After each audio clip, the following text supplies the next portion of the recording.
History on Twitch. I'm Anna Prosser. It's been great hanging out with you. This is our yearly tradition of getting to talk about games, and the next one coming up is one of the ones I have been absolutely the most excited about.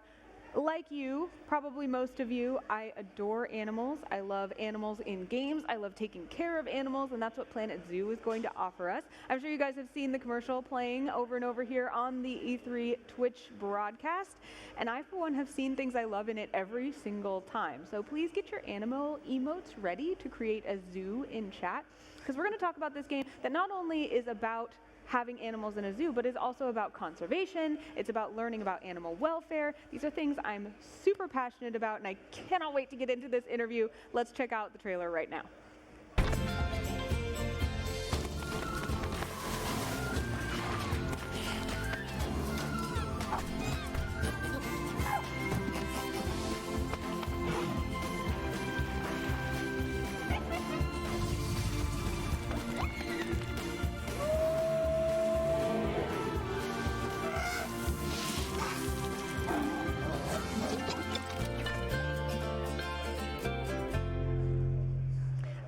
Planet Zoo. I again am Anna Prosser, and I'm joined by my co-host O'Kadrian. How's it going, buddy?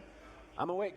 Yes? Yeah, lots of coffee. There is always time to be awake for animals. We also have Lisa and Bo here to talk to us about Planet Zoo. There's no interview that is not improved by plushies, so thank you guys. I appreciate you bringing them. They're actually tagged Planet Zoo. These are actually like and Planet they have Zoo official. little Wikipedia information inside, so you can learn more about the animal.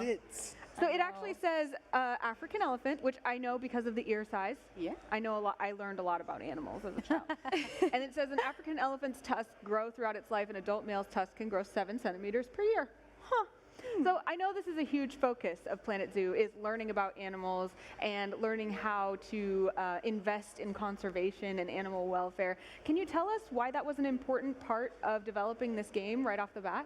Yeah, so for us, when we're talking about zoos, what we're really trying to embody is all those principles of a modern zoo, where conservation and education are, you know, the key points of daily life, and your animal welfare is all the way at the forefront of that. And that's not just for the player, but that's also for your guests. Your guests are going to come into the zoo, and they don't just want to see the pretty animals, they also want to learn more about them and understand them. And those are all things that we really try and push for in this game. I love that. And I mean, there are some games that I want to not be like real life, but a game like this, that's exactly what I want. I want this to be like real life, where I, as a zoo goer, would want to go and learn how I can invest in ecology and invest in conservation. So I'm stoked about that. And I know, Adrian, you have played Planet games before, and you've been excited even about the gameplay mechanics. Absolutely. What are you looking for here?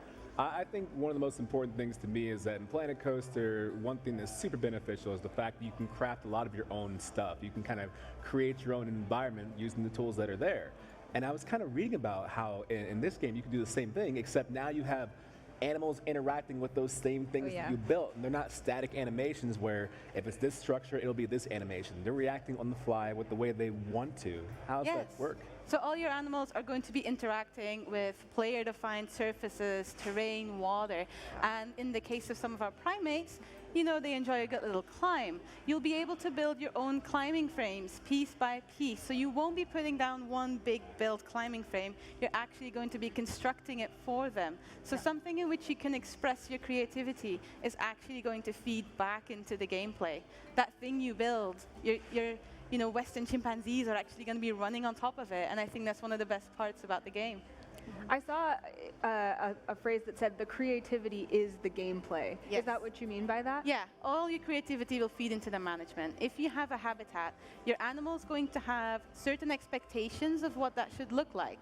For instance, if we have a crocodile, it's going to expect a certain amount of soil, a certain amount of water, and the way you lay that habitat out is not just going to look pretty, it's also going to make it happier. When you're painting different terrain on, you're actually going to, in real time, see the sliders go up on the percentage of land that that animal wants in its habitat. So it's a really good kind of feedback system to show you that everything you put in matters to the animals and to the guests. Okay, so here's the thing. Here's one of the elements that I'm excited about is maybe not like real life, right? Because I want my dog to be the happiest animal in the entire world, right? Yeah. And I have certain cues that I observe, but she can't tell me how happy she is. But you're saying there are sliders that will show me animal contentment, is that right? Yes. Yay! So I get actual real-time feedback from the animals so that I can make them the happiest animals in the They world. have about 4 categories of welfare, and all of these categories subdivide into more detailed management. And not just will you be able to see it through the menu, you'll also hear it. Some of the animals, when they're hungry, Yeah. they'll start making noises. Oh my gosh, That's We have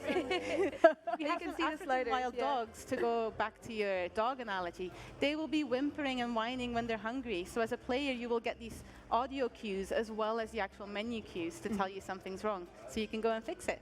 What were you saying, Bo? Oh, you could just see the sliders on the. Oh, there, yeah, they are. Yeah. Oh, very cool. And it all updates in real time. So when you're adjusting something in the habitat, you can see the sliders changing and moving, and it's the most satisfying thing to watch. Yeah. That's so cool. On the subject of customization too, I have to wonder, as a streamer, people love interactivity, right? And I also wonder about naming conventions. So if I have a certain sub that I'm in love with and I want them to be my zebra, or if I have a certain person that I don't like as much, I want them to be like my coffee shop or something instead, right? Well, how's that work in the game? So your animals will come in with names that are given to them. However, you can change them. Hey! And the names that they come in with will be relevant to their country of origin. Oh. So that's a nice little touch that we've got. Yeah. Yeah. One thing that I was even learning, speaking of education and of animal welfare, is we saw the zebras and the wildebeests in the same enclosure, and you guys were telling me that that was intentional. Tell me a little bit about that. Yes, so we'll be doing mixed habitats. Essentially, if your animal would benefit from living together with a different animal, we want to encourage that. And plain zebra live very well together with black wildebeest because in the wild, their complementary behaviors help them to detect predators. So by putting them together, we consider them to be enriched, and that's really positive for their welfare. Oh, cool. I've seen the word enrichment around this game a lot. What does that Oh mean? yeah. There's loads of different enrichment items in Planet Zoo. So I don't know that we're passing through the demo a little bit here, but there's a couple of things that you can see that are items for the animals to interact with, just to keep them from, because you have needs like social needs, hunger, all of that will be there, but also enrichment, of course. You don't want them to get bored. You want them to have a good, happy, healthy life in the zoo. So yeah, we have all of that for everyone as well. Yeah, we've essentially gone and talked to zookeepers and asked, right, how do you keep this animal mentally engaged? Because even if it has a really nice habitat, you want it to be able to do things and have activities. So we'll be looking at enrichment feeders where the animal has to work to get to their food. The giraffe, for instance, has a cone thing. You have to get in with their tongue to get to the food. And because that's part of what they would do in the wild, it contributes to their enrichment. Right. And that's also ranging to toys. You can see your African wild dogs playing with a box and stuff. So there's a lot of things for them to have fun with. Your face was so great, Adrian. You're just like, oh, I want to watch a dog play with a box so bad.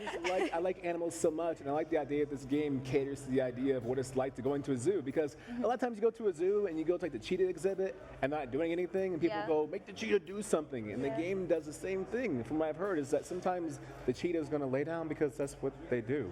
It's funny that you mentioned the cheetah, because we've been running the demo behind closed doors, and the cheetah is literally the least cooperative animal in the entire zoo. We've had only one demo where we went into the habitat, and it was using a scratching post. Every other time, they've just been lying down like, nah, They're lounging.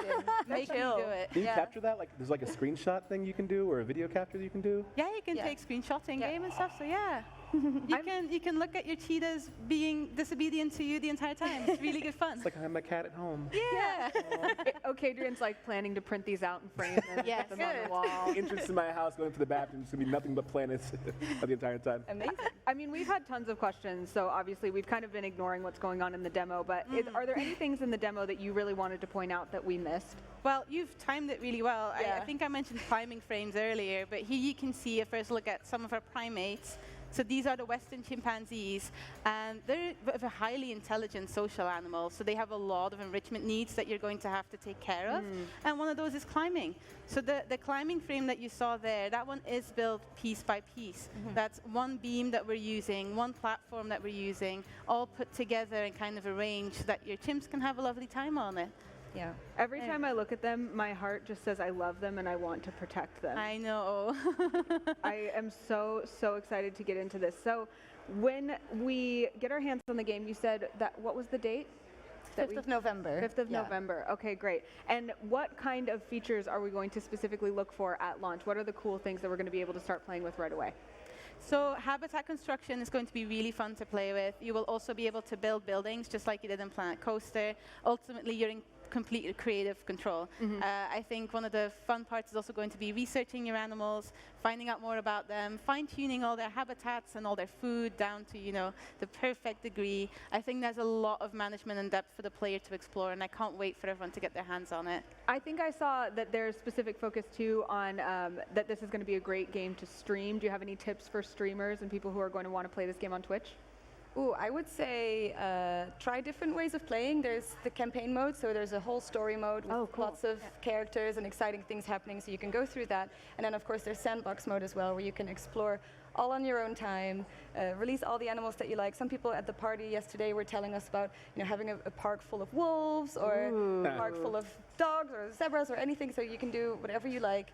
As Lisa said, everything is piece by piece, so there's different themes as well. In the demo that we just showed, there was a little bit of the African theme and a little bit of the North American theme. There's going to be loads more.